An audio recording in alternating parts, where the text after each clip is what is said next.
Last year, up to now, this month is wala akong trabaho. Yung iba, 6 months na, di pa nakakahanap ng work. 8 months. Meron nga 1 year. Medyo mahirap ngayon maghanap ng trabaho dito sa Finland. Hindi mo pa kabisado.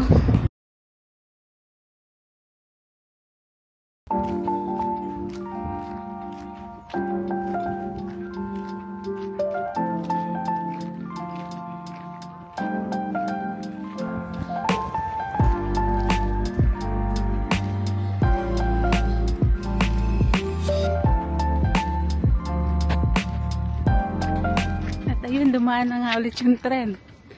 Naiwan na naman tayo. Siguro mga late tayo ng 2 minutes. Ayun na siya. Oh. So, wait tayo ng another 9 minutes para dumaan yung susunod na train. So, okay lang yan kasi medyo may time pa naman. Maaga-aga pa tayo. So, yan. Chill-chill lang. Ang lakad.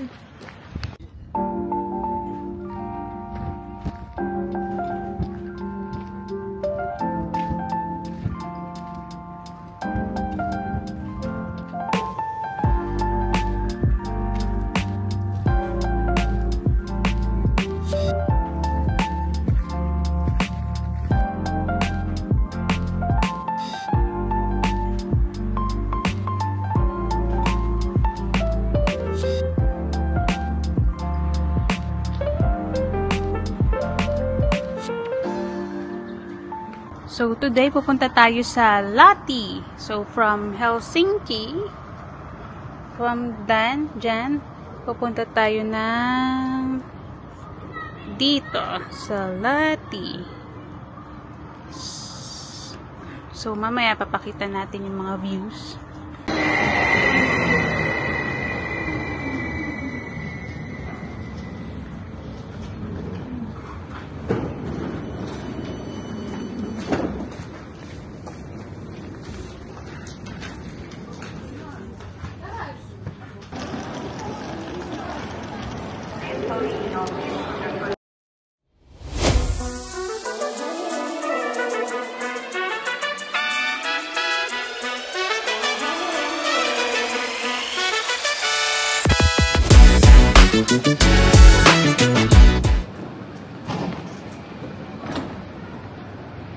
So, ito na yung train. Sasakay na tayo.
So, dito na tayo sa Lati.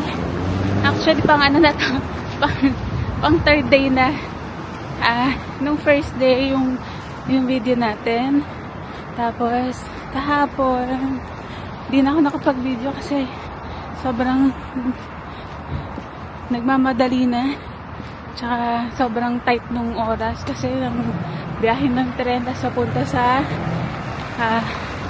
training. So, ito yung pang third day na training sa bago kong trabaho, bagong company, bagong restaurant. So, dito kasi sila merong branch ng resto. So, dito yung training. But yung magiging work ko ay sa Helsinki lang. So, training lang to. So, yun nga. After ilang months of being unemployed dito sa Finland, starting noong November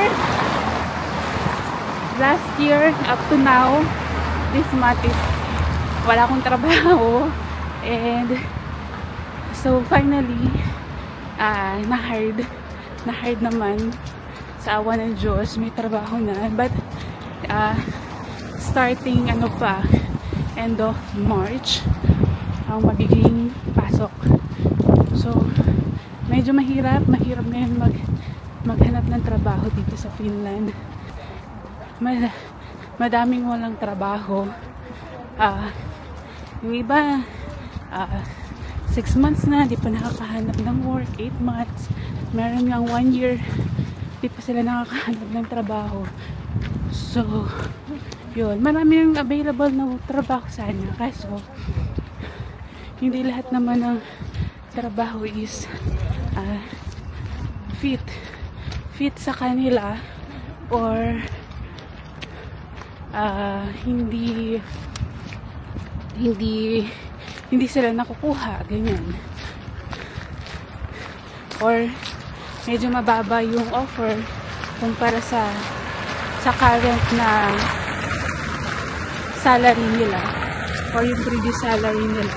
Then mas mababa yung offer. So, hindi nila tinatanggap yung offer.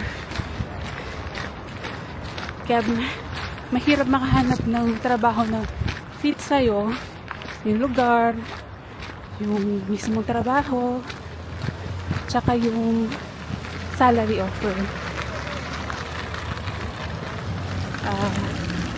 Ayun, medyo malayo-layo pa yung lalakarin ko, 15 minutes from train. Pero malapit-lapit na.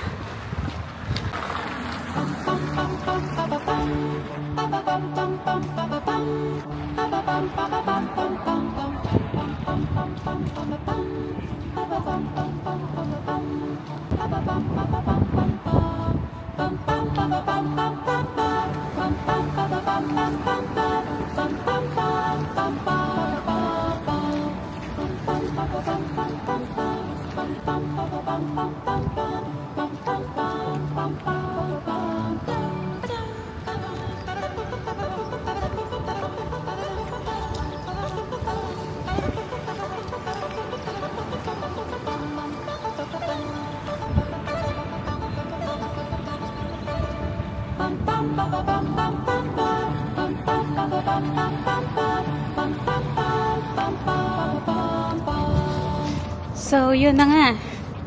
Kakalabas ko lang sa restaurant. Kakatapos lang ng shift ko as a trainee. Nakakapagod din. Kasi syempre, baguhan ka. Hindi mo pa alam yung mga gagawin. Hindi mo pa kabisado. So, ngayon mahirap nga talaga. Mahirap mawalan ng trabaho at maghanap ng bagong trabaho at magsimula sa bagong trabaho. Dahil nga lahat bago yung routine, bagong katulad ko, kusinera. So, aaralin ko ulit yung mga menu. Tapos, yung sistema at saka yung mga kasamahan mo bago.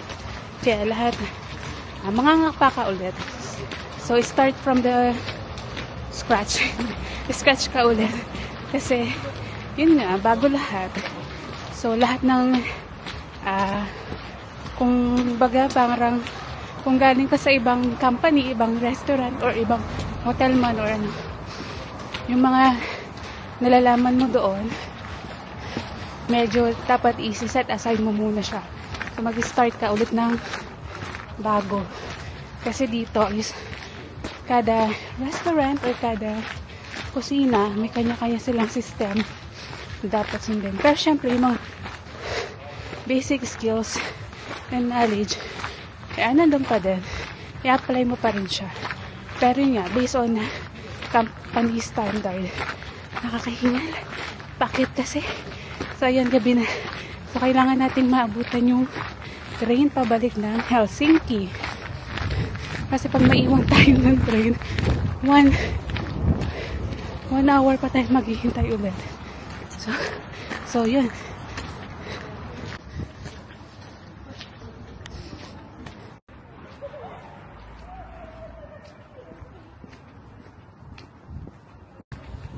And isa rin pala sa kinagandahan dito sa Finland, kahit ganito ka late na, mag 10 PM. Kahit tahimik sa daan, tapos kahit wala masyadong tao, safe pa rin. Safe dito maglakad kahit gabi. Mababa yung crime rate nila dito, kaya hindi nakakatakot lumabas or umuwi ng ating gabi. Pero syempre, may kasamang ingat pa din. Ingat ka pa rin pag tawid-tawid, ganyan, kasi alam na pag winter, madilim. So, minsan, pag sobrang itim na itim yung suot mo, all black ka, or ano, mahirap tumawid, baka hindi ka makita, ganyan. So, kasamang ingat pa din siya. At saka, ayun, kahit medyo may mga maraming lasing minsan sa daan, ano naman sila, harmless naman. Hindi naman sila yung talagang lasing na nagwawala, or kung ano man. So yun din maganda dito sa Finland is safe. Mababa yung crime rate nila dito.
Abot tayo sa train at saka maaga pa, kasi paalam din ako ng maaga para makaabot sa train.